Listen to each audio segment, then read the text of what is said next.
মুন্সিগঞ্জ আদালতে এবার নারী গারদখানায় লাইব্রেরির যাত্রা শুরু হয়েছে।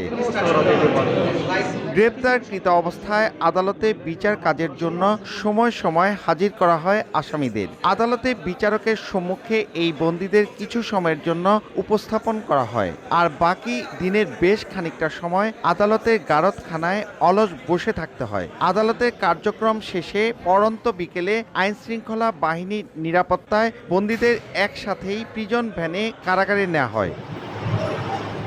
আদালতের গারদখানা নোংরা দুর্গন্ধ পরিবেশের পরিবর্তে বিশুদ্ধ খাবার পানি, নামাজ তথা প্রার্থনার স্থান ও বই পড়ার সুব্যবস্থা করা হয়েছে। এই অলস সময় যাতে দুষ্ট ভাবনার পরিবর্তে বই পড়ে মনোজাগতিক দৃষ্টিভঙ্গি পরিবর্তন করে বিশুদ্ধ হতে সহায়ক হয়, সেই লক্ষ্যে এই উদ্যোগ। আর তাই সবাই খুশি। 10 জনের মধ্যে যদি একজন সংশোধন হয়, একজন যদি বই পড়ে একটা আনন্দ পায়, একজন যদি বই পড়ে উপকৃত হয়, নিজেকে সেভাবে গড়ে তুলতে পারে, এটাই হলো আজকের যে কষ্ট।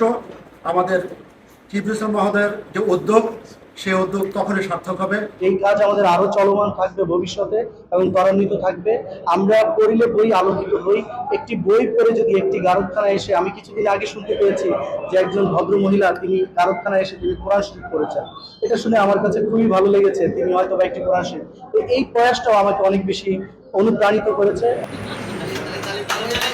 মঙ্গলবার বিকেলে চিফ জুডিশিয়াল ম্যাজিস্ট্রেট আদালতের মহিলা হাজতখানায় এই লাইব্রেরি উদ্বোধন করেন চিফ জুডিশিয়াল ম্যাজিস্ট্রেট কাজী দেলোয়ার হোসেন। এর আগে গত 7 জানুয়ারি আদালতটির পুরুষ হাজতখানায় লাইব্রেরি চালুর পর এর সুফল পরিলক্ষিত হয়। আয়োজকরা জানান, মানুষ বন্দী অবস্থায় আদালতে এসে যেন ভাবনার জগৎ ইতিবাচক রাখতে পারে, সেজন্যই এই উদ্যোগ।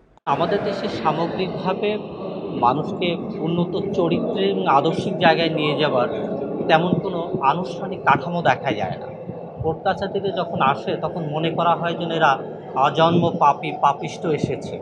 পুরো কাঠামো যেন তাদেরকে অবজ্ঞার চোখে দেখে এবং সবাই যেন মনে করে পাপিষ্ট পাপাচারী অন্যায় করে অপরাধ করে এসেছে এখানে এবং তার জন্য রিফর্মের কোনো সুযোগ নেই। সারা দুনিয়াব্যাপী এখন যেটা চলছে যে অপরাধী হয়ে মানুষ জন্ম নেয় না, বরং অপরাধ যদি কোনো কারণে করে থাকে তাকে কী করে উন্নয়নের দিকে নিয়ে যাওয়া যায়, তার জীবনকে সংশোধিত আকারে উন্নত অবকাঠামোতে নিয়ে যাওয়া যায়, চেষ্টা অব্যাহত রয়েছে। কিন্তু আমাদের দেশে দেখি এই চেষ্টাটা খুবই বিরল। আমাদের সীমিত সম্পদ এবং মানুষকে সেবা প্রদানের যে বৃহত্তর আগ্রহ আমাদের, সেই জায়গা থেকে আরও কত বেশি সংখ্যক মানুষের কাছে আমরা নানাভাবে বিচারকী সেবার সঙ্গে আনুষঙ্গিক যে সেবাগুলো দেওয়া যায়, সেই প্রত্যাশা থেকে এই কাজটা করেছি। নতুন এই লাইব্রেরিতে নৈতিক শিক্ষা সহ সৃজনশীল, আদর্শিক এবং কালজয়ী 114 বইয়ের সম্ভার। তবে বইয়ের সংখ্যা আরও বৃদ্ধি করা হবে বলে জানিয়েছেন উদ্যোক্তারা।